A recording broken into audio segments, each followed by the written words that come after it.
তো গাইস, আমরা এখন এমবেসির উদ্দেশ্যে রওনা দিলাম। তো আমাদের সামনে যে ভাই ব্রাদার, তারা অলরেডি সামনের দিকে আগাচ্ছে। তো আমরা মূলত যেখানে থাকি, এটা হচ্ছে আমাদের অপসিজিটি ডরমিটরি, রাশিয়ান ভাষায় অপসিজিটি ডরমিটরি, আমাদের দেশীয় ভাষায় হোস্টেল হল, যেটাই বলেন না কেন। তো আমরা আর কি এখন যাচ্ছি। তো এমবেসিতে আমাদের যেই 26শে মার্চের যেই প্রোগ্রামটা, সেটা আজকে হবে। আমি এর আগে বলেছি। তো ওই প্রোগ্রামের যে বিষয়গুলো, সেই বিষয়বস্তুগুলো আপনাদেরকে তুলে ধরা হবে।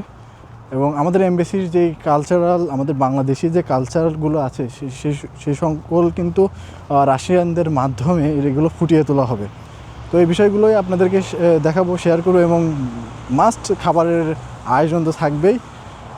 সেগুলো আপনাদেরকে এক্সপ্লোর করে দেখাবো আজকে এই ব্লগে। সবাইকে স্বাধীনতা দিবসের শুভেচ্ছা। আজকে আমরা যারা রাশিয়ান স্টেট ইউনিভার্সিটি ফর হিউম্যানিটিসে আছি, তারা সবাই মিলে 26শে মার্চ উপলক্ষে আমরা অ্যাম্বাসিতে একত্রিত হতে যাচ্ছি। আর আমরা এখন অন দ্য ওয়েতে আছি। আমাদের সাথে আছে ইমন, আর আছে জুবাইর সাহেব। সরি, দেখা যাচ্ছে। হ্যাঁ।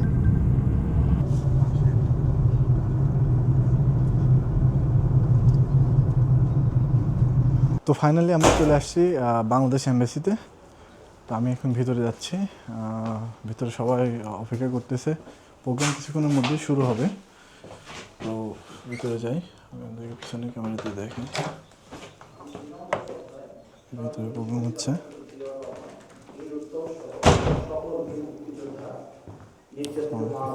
মুক্তিযুদ্ধের জাতীয় নেতৃবৃন্দ, সংগঠক ও সর্বস্তরের জনগণকে যারা স্বাধীনতা যুদ্ধে অসামান্য ও তাৎপর্যপূর্ণ অবদান রেখেছেন।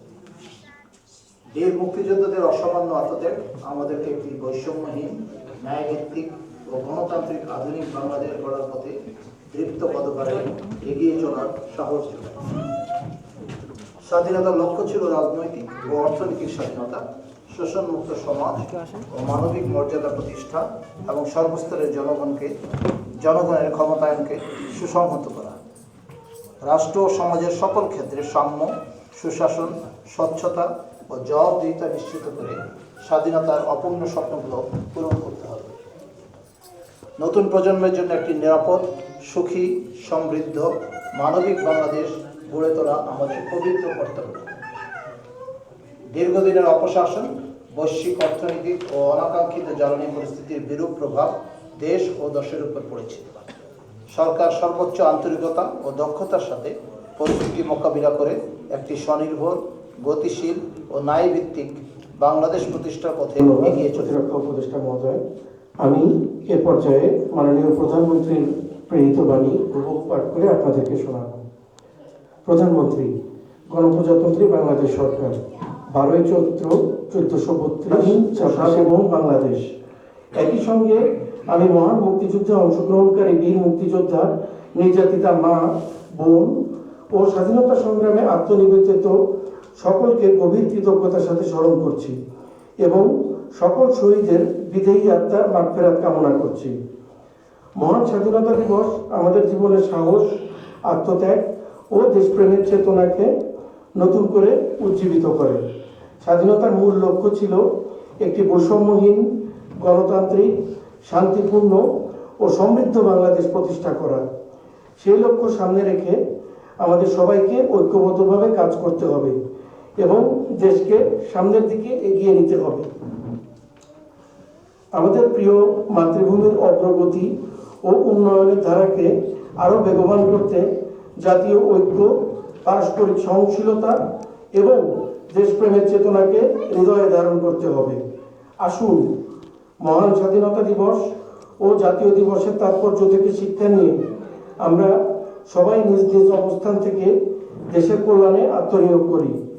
একটি উন্নত, সমৃদ্ধ ও মর্যাদাশীল বাংলাদেশ গড়ে তুলতে আমরা সম্মিলিতভাবে কাজ করি। আমি মহান স্বাধীনতা ও জাতীয় দিবস উপলক্ষে আয়োজিত সকল কর্মসূচির সফলতা কামনা করছি। স্বাক্ষরিত তারেক রহমান।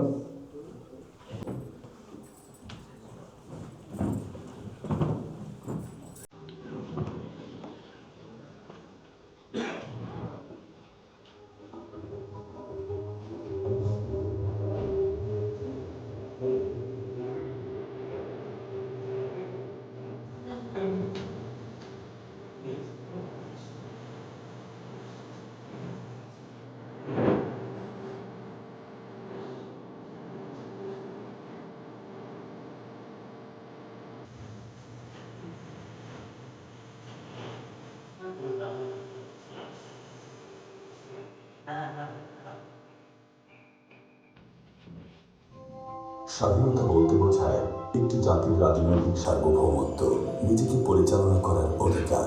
একটি স্বাধীন রাষ্ট্রে নাগরিকরা নিজেদের প্রতিনিধি নির্বাচন করতে পারে, নিজেদের ভাষা ও সংস্কৃতি চর্চা করতে পারে এবং রাষ্ট্র পরিচালনার বিষয়ে অংশগ্রহণের অধিকার রাখে। এই অধিকারগুলো একটি স্বাধীন রাষ্ট্রের ভিত্তি। 1947 সালে ব্রিটিশ শাসনের অবসানের পর ভারতীয় উপমহাদেশ বিভক্ত হয়ে জন্ম নেয় পাকিস্তান রাষ্ট্র। এই রাষ্ট্রটি ভৌগোলিকভাবে দুই অংশে বিভক্ত ছিল, পশ্চিম পাকিস্তান এবং পূর্ব পাকিস্তান। দুই অঞ্চলের মধ্যে দূরত্ব ছিল প্রায় 2100 কিলোমিটার। জনসংখ্যার দিক থেকে সংখ্যাগরিষ্ঠ ছিলাম আমরা, পূর্ব পাকিস্তানের মানুষ। কিন্তু রাষ্ট্রীয় ক্ষমতা, প্রশাসনিক এবং সামরিক নিয়ন্ত্রণ কেন্দ্রীভূত ছিল পশ্চিম পাকিস্তানে। 1952 সালের ভাষা আন্দোলন এই বৈষম্যের প্রথম প্রকট লক্ষণ হিসেবে সামনে আসে। বাংলা ভাষাকে রাষ্ট্রভাষা হিসেবে অগ্রাহ্য করার সিদ্ধান্ত পূর্ব পাকিস্তানের মানুষের মধ্যে গভীর অসন্তোষ তৈরি করে। ভাষা আন্দোলন স্পষ্ট করে দেয়, রাষ্ট্রের কাঠামোর মধ্যে পূর্ব পাকিস্তানের মানুষের অবস্থান ও অধিকার দিনে দিনে প্রশ্নবিদ্ধ হয়ে উঠছে। পরবর্তী এক দশকের অর্থনৈতিক বৈষম্য এবং রাজনৈতিক অসাম্য আরও স্পষ্ট হয়ে ওঠে। 1966 সালে উত্থাপিত হয় 6 দফা দাবি। এই দাবিগুলো মূলত পূর্ব পাকিস্তানের রাজনৈতিক ও অর্থনৈতিক স্বায়ত্তশাসনের একটি রূপরেখা ছিল। কেন্দ্রীয় সরকারের ক্ষমতা সীমিত রাখা এবং অধিক ক্ষমতা প্রাদেশিক সরকারের হাতে দেওয়া, পূর্ব পাকিস্তানের জন্য আলাদা মুদ্রানীতি বা আর্থিক নিয়ন্ত্রণের ব্যবস্থা, রাজস্ব ও কর সংগ্রহের ক্ষমতা প্রাদেশিক সরকারের হাতে রাখা এবং পূর্ব পাকিস্তানের জন্য নিজস্ব সামরিক বা আধা সামরিক নিরাপত্তা ব্যবস্থা গঠন। এই দাবিগুলো পূর্ব পাকিস্তানের মানুষের অর্থনৈতিক নিরাপত্তা, রাজনৈতিক প্রতিনিধিত্ব এবং প্রশাসনিক নিয়ন্ত্রণের প্রশ্নকে সামনে নিয়ে আসে। সময়ক্রমে 6 দফা হয়ে ওঠে মানুষের রাজনৈতিক আকাঙ্ক্ষার প্রতিফলন। 1970 সালে পাকিস্তানের সাধারণ নির্বাচন অনুষ্ঠিত হয়। এই নির্বাচনে আমরা পূর্ব পাকিস্তানের মানুষ সংখ্যাগরিষ্ঠতা অর্জন করি। গণতান্ত্রিক নিয়ম অনুযায়ী রাষ্ট্র পরিচালনার দায়িত্ব আমাদের হাতে আসার কথা ছিল, কিন্তু রাজনৈতিক অচলাবস্থার কারণে ক্ষমতা হস্তান্তর করা হয় না, করা হয় জনমানুষের সঙ্গে বিশ্বাসঘাতকতা। ফলে পূর্ব পাকিস্তানে উত্তেজনা এবং অনিশ্চয়তা দ্রুত বৃদ্ধি পেতে থাকে। আমরা বুঝে যাই, একসঙ্গে থাকা হয়তো এখন অবাস্তব এক আকাঙ্ক্ষা। এই পরিস্থিতির মধ্যে আসে 1971 সালের 25শে মার্চ। সেই রাতে পাকিস্তানি সামরিক বাহিনী পূর্ব পাকিস্তানে একটি রক্তাক্ত সামরিক অভিযান চালায়, যা পরিচিত অপারেশন সার্চলাইট নামে। ঢাকা বিশ্ববিদ্যালয় ছাত্রাবাস, পিলখানা, রাজারবাগ পুলিশ লাইন সহ বিভিন্ন স্থানে ভারী অস্ত্র ব্যবহার করে আক্রমণ চালানো হয়। ট্যাঙ্ক, আর্টিলারি এবং মেশিন গানের আঘাতে ঢাকা শহরের বহু এলাকা ধ্বংসস্তূপে পরিণত হয়। অসংখ্য নিরস্ত্র মানুষ সেই রাতে নিহত হয়। বাংলাদেশের ইতিহাসে 25শে মার্চ চিরকাল কালো রাত্রি হিসেবে পরিচিত থাকবে। এই পরিস্থিতির পরেই তাৎক্ষণিক প্রতিক্রিয়ায় চট্টগ্রামের কালুরঘাট বেতার কেন্দ্র থেকে স্বাধীনতার ঘোষণা প্রচারিত হয়। মেজর জিয়াউর রহমান স্বাধীনতার ঘোষণা করেন।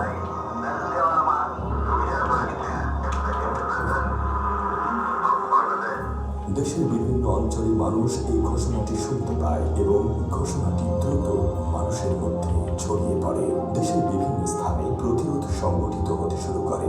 সামরিক বাহিনীর বাঙালির সদস্যদের বিদ্রোহ এবং সাধারণ জনগণের অংশগ্রহণের মাধ্যমে একটি পারস্পরিক আস্থা তৈরি হয়। মানুষ বুঝতে পারে সংগ্রামটি দীর্ঘমেয়াদী হতে পারে, তাই বিভিন্ন স্থানে সংগঠিত হতে থাকে প্রতিরোধ ও প্রশিক্ষণ। এই পর্যায় থেকে পূর্ব পাকিস্তানের আন্দোলন একটি স্বাধীন রাষ্ট্র প্রতিষ্ঠার সশস্ত্র সংগ্রামে রূপ নেয়। আজ স্বাধীনতার 5 দশকেরও বেশি সময় পেরিয়ে গেছে। নতুন প্রজন্ম স্বাধীন বাংলাদেশে বেড়ে উঠছে। তাদের কাছে 1971 মূলত ইতিহাস, দলিল এবং স্মৃতির মাধ্যমে পরিচিত। তাদের বেড়ে ওঠা, দিন বদলের স্বপ্ন দেখা, মায়ের ভাষায় কথা বলা, সবকিছুর পেছনে আছে তাদের পূর্ববর্তী প্রজন্মের অবদান। এই ইতিহাস তাদের কাছে বারবার তুলে ধরা আমাদের দায়িত্ব। 26শে মার্চ চিরকাল বাংলাদেশের ইতিহাসে একটি গুরুত্বপূর্ণ দিন হয়ে থাকবে। এটি বাঙালি জাতিসত্তা, রাজনৈতিক অধিকার এবং আত্মনিয়ন্ত্রণের দাবির একটি অমর ঐতিহাসিক মুহূর্ত। এই দিনটি স্মরণ করিয়ে দেয় একটি জাতি কিভাবে নিজেদের অধিকার প্রতিষ্ঠার পথে এগিয়ে গিয়েছিল।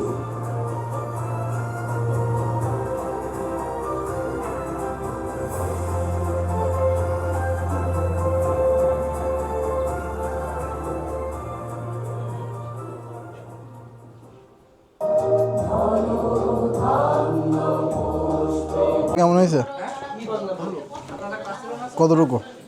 যেমনটা আশা করছিলাম এরকমটা না, চলে আলহামদুলিল্লাহ। অনেক অনেক ভালো না? রোগও থেকে ভালো না? কি খাবার কেমন ভাইয়া? তোমার তো এটুকু হবে না মনে হচ্ছে। এটুকু হবে? হ্যাঁ, ভাই কিছু করার নাই ভাই। পানি দেবো, এবারে পানি দাও। কি ভাইয়া, আমরা তো বুপে খেয়ে অভ্যস্ত, এই জন্য এটাতে পোষাচ্ছে না। নাই বাজেট কম, বুঝছো? এমবেসে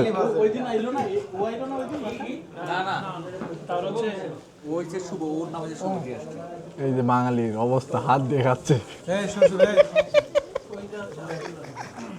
আমি এখন যাবো কিন্তু হ্যাঁ ক্লাসিক মেনে যাবো, চলেন, তোমার নিয়ে যাবো। অবশ্যই। তো ফাইনালি আমরা আমাদের যে প্রোগ্রাম ছিল স্বাধীনতা দিবস উপলক্ষে এমবেসিতে, সেই প্রোগ্রাম হচ্ছে আমরা শেষ করে এখন আমরা ডরমিটরির উদ্দেশ্যে রওনা দিছি। তো আস্তে আস্তে পাশে একটি শপিং মল, তো এটা দেখে খুব আর কি ভালো লেগে গেল, এই জন্য আর কি আমি দাঁড়াইলাম। আসলে যাত্রাপথে যেখানে সুন্দর দৃশ্য দেখি সেখানে দাঁড়ানো উচিত। তো শপিং মলটা অনেক সুন্দর, আমাদেরকে ঘুরে দেখায়। এটা এই মেট্রোর পাশে সবথেকে বড় শপিং মল। আপনি এখানে সব কিছুই পাবেন এবং এখানে এটা আপনি ঘুরে শেষ করতে পারবেন না। হাতে এই শপিং মলে আসলে বিশেষ করে হাতে সময় নিয়ে আসা উচিত। তো আমরা আমাদের যেই প্রোগ্রামটি ছিল আমরা সুন্দরভাবে শেষ করেছি এবং আমি অপেক্ষা করছি আমার এক ভাইয়ের জন্য, উনি আসলে আর কি আমরা হোস্টেলের উদ্দেশ্যে রওনা দেব।